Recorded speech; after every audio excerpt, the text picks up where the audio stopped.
Hi guys. Welcome. How are you? The Architect of Silence. Episode. The Price of Silence. The Burner Phone Dilemma. Elias spent the evening alone in his sterile office. The burner number from Chloe sitting on his desk like a viper. Every instinct screamed trap. 5 years of cold fury had taught him one thing: trust nobody associated with the Thorn name.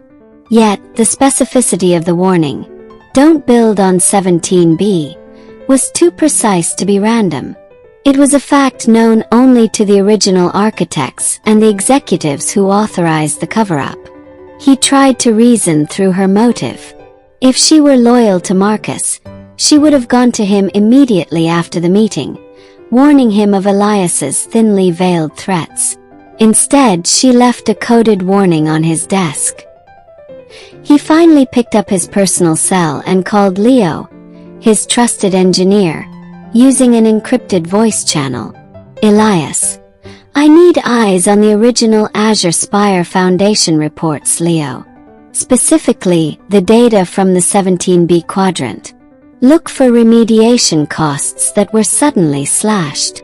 Her voice cautious. "The first tower? That's buried deep, Elias." "Why now?" "Elias, because the Olympus Tower is planned to sit on a similar quadrant. And someone just warned me about it. An internal source. Though Marcus's security is ironclad. You risked yourself today." "Elias, I risked nothing I wasn't already prepared to lose. Just get me the data. I need to know if the woman who helped them steal my life is now trying to help me tear theirs down." The conversation solidified his decision. He would verify the facts first, then address the messenger. The ghost of 17B. Leo's report arrived 48 hours later. It was damning. The original geotechnical analysis for the Azure Spire 17B quadrant showed a severe, unstable fault line that required deep, expensive stabilization methods. The final contract, signed by Marcus and approved by Arthur, showed the cost for stabilization slashed by 80%, replaced by a cheaper, superficial piling method. The cost-cutting measure saved the Thorn Group millions but compromised the tower's long-term integrity. The tower was a 5-year time bomb. Elias stared at the figures. Marcus hadn't just stolen his credit. He had dangerously compromised his design for profit. This wasn't just revenge anymore. It was necessary exposure. He immediately punched the numbers into his architectural modeling software. The analysis was stark.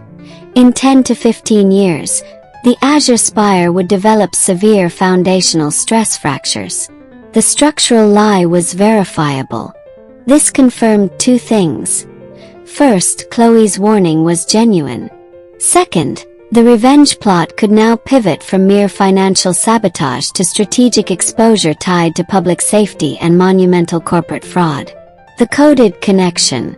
With the information confirmed, Elias activated the burner phone. He used an encoded text service to contact the number. "Elias, text the Foundation analysis matches the original. Why the risk?"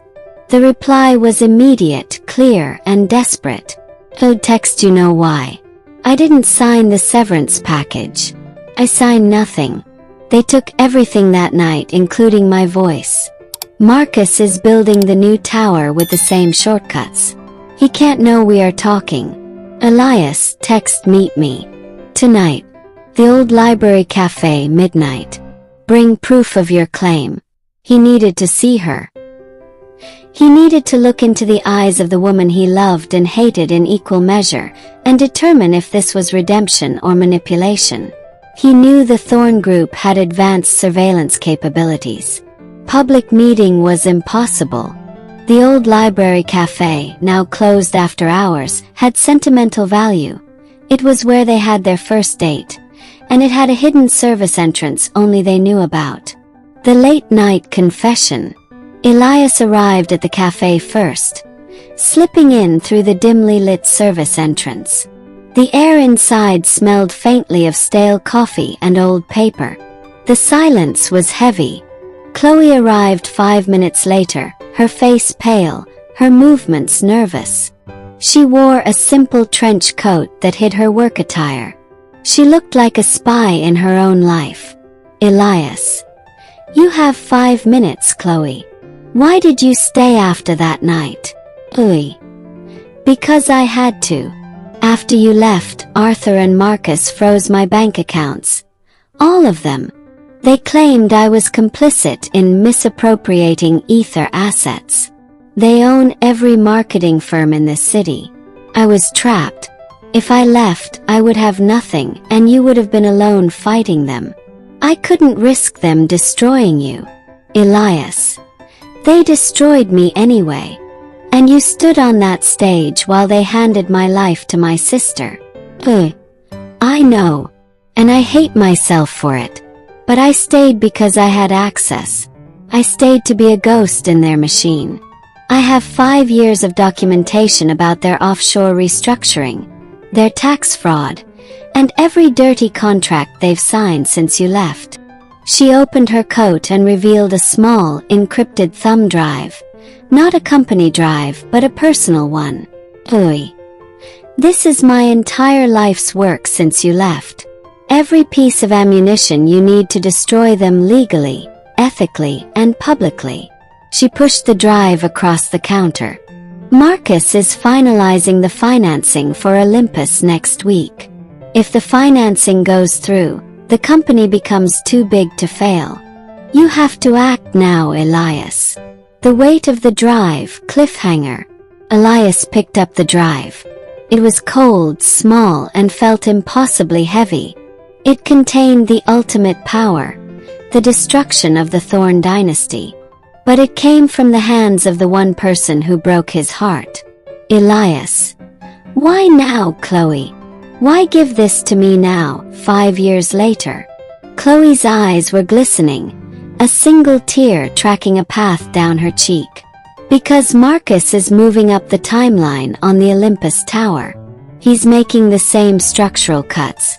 He's building a coffin, Elias. I don't want to live to see another one of your designs fail. She reached out, touching his hand briefly. I betrayed you once for survival. I won't do it again. But if Marcus finds out I gave you this, he will destroy me.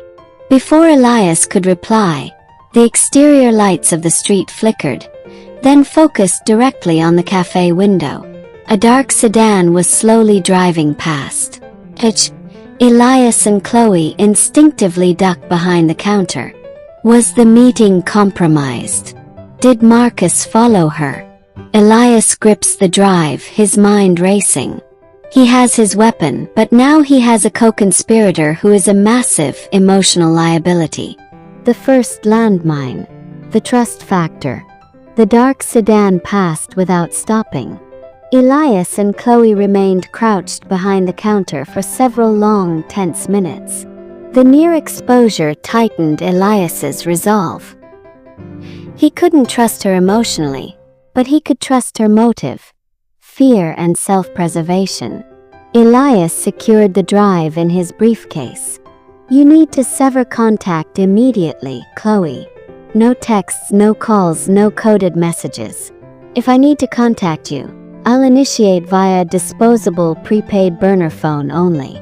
Do you understand the risk? Chloe nodded, her face pale. I understand.